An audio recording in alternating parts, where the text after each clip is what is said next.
Hello guys, આજે આપણે બનાવીશું ગિરનારી ખીચડી. હવે આપણે આ બધી દાળને મિક્સ કરીને એકવાર તાજા પાણીથી સાફ કરી લેશું.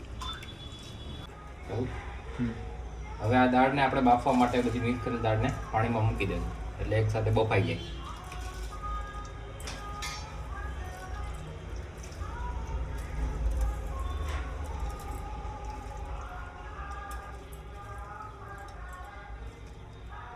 હવે આપણે બાફવામાં ભેગું મીઠું નાખી દઈશું, હળદર નાખી દઈશું. હવે આપણે આમાં તેલ નાખીશું. તેલ એટલા માટે નાખીશું કે નીચે ચોખા ચોટે નહીં. હવે આપણે આ બાફવામાં બટેટા એડ કરી દઈએ એટલે આપણે બટેટા બફાઈ જાય. ત્યારબાદ આપણે રીંગણા એડ કરી દઈશું. ખીચડી વઘારવા માટેની ગ્રેવીમાં આપણે આદુ, મરચાં, લસણ, ટમેટાં અને ડુંગળીની પેસ્ટની ગ્રેવી બનાવીને એનાથી વઘાર કરશું. વઘાર માટે આપણે તેલ મૂકીશું, પહેલાં ગરમ કરવા.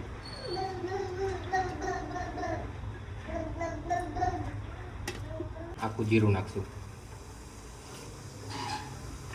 ત્યારબાદ આપણે રાઈ નાખશું થોડી.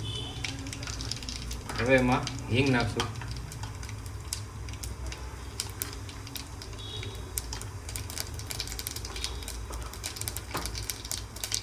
હવે મીઠા લીમડાના પાન એડ કરીશું. ત્યારબાદ આપણું સૂકું મરચું, તજ, લવિંગ, બાદી એડ કરીશું.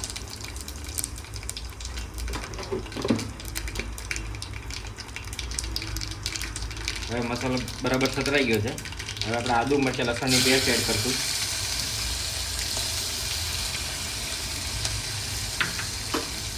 બરાબર એમને હલાવી લઈશું.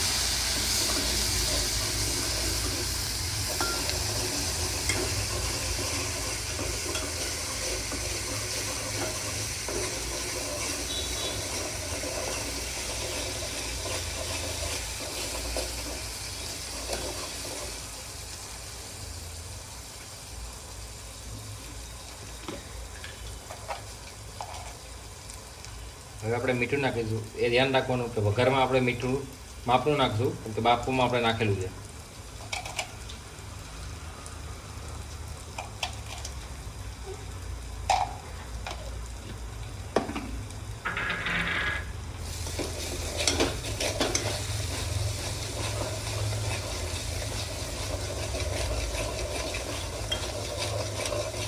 હવે આપણી ગ્રેવી બરાબર સતરાઈ ગઈ છે.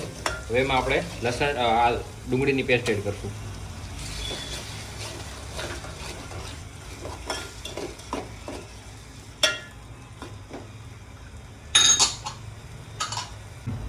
હવે આપણી ગ્રેવી બરાબર પાકી ગઈ છે. એમાં હવે આપણે ટમેટાની ગ્રેવી એડ કરી દઈશું. હવે આપણે ગ્રેવીમાં લાલ મરચું પાવડર એડ કરશું.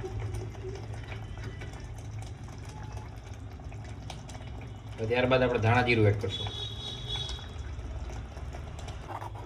બરાબર અમને મિક્સ કરી દો. હવે આપણી ગ્રેવી પાકી ગઈ છે અને ખીચડીમાં આપણે ઉમેરી દઈશું.